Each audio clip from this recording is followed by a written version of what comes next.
Hey guys, this is David Jones, and this is my Week 1 project review for Mobile Development Frameworks 1 14.1. As you can see, I've got my simulator up right now. You can see my custom app button that I created. We'll go ahead and run the application. Load page popped up. Basically, I went with a character list for an online game that I played EverQuest 2 quite a bit in the past when I had more time on my hands.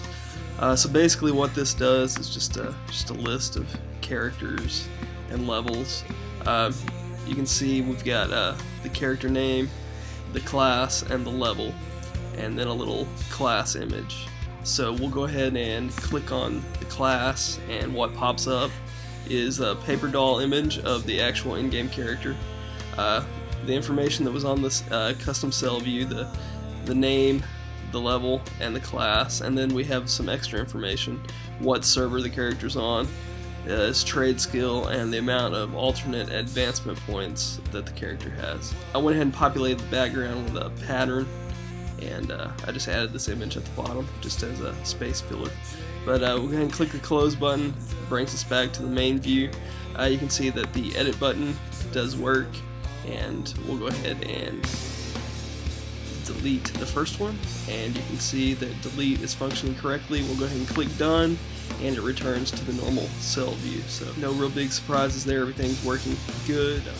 Overall, I'm pretty happy with my work this week. Might change up some visual things here and there, but everything's definitely meeting the requirements for the project for this week.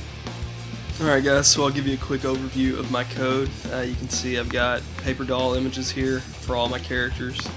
I've got the images for the class items, and my footer image. We've got the main storyboard, which has main view with the table view and the custom cell, and then detail view. See how I kind of laid that out. We got the main view controller. We have the detail view controller. We have the character custom class, and we've got my custom cell. So we'll go ahead and start with the custom cell. Basically, this is what allows us to create, like it said, the custom cell. It is actually created with the passed-in values from my character class object.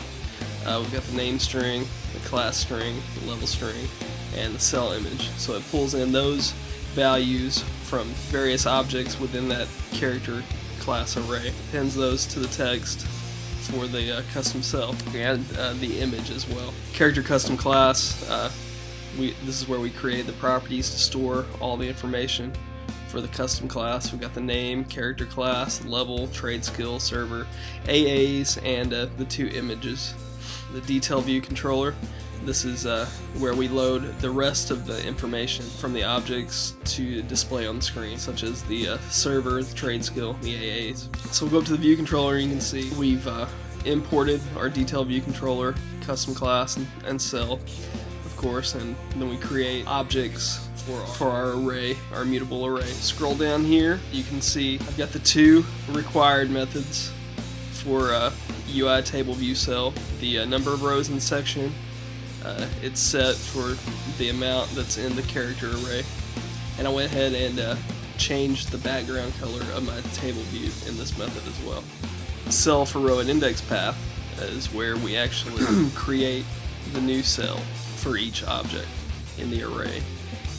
And you can see right here we've got a new cell, create new cell, current character, we've got the name, the class, the level, and the image. And I went ahead and changed the cell background color in this method as well. I was playing around with some drop shadows, didn't really like how it looked, so I just commented it out for now. But you can see it does in fact create a drop shadow, but it was on each cell, and I really didn't like, since they were so close together, I didn't like how it blended together. Then we've got our prepare for segue method down here. When we move over to the detail view controller, it's pretty much set up as specified in our videos, and we pass over all the information for the labels. Commit editing style, that was covered as well. You guys know what that's about. Then I've got my IB action for on click for my edit button. Now down here, I've got this on both my view controllers. It's a UI status bar style. I used that because as the app loads, you can see the text originally was black up here on status bar at the top, and I really didn't like how that looked. You really couldn't see it that well, especially over here on this darker background. So by using UI status bar style, preferred status bar style, and setting that to light content, we get that white look, and it actually shows up a little bit better. But other than that, I don't really have anything to add. I think I met all the requirements for this week. I do want to play around a little bit with some of the custom visual effects for the custom table view cells and see what I can do. I'd like to maybe change the padding and mix it up just a little bit. But I had a fun week, and I think I learned quite a bit. I'm looking forward to next week. I hope you guys had a good week as well, and we will talk to you soon. Bye.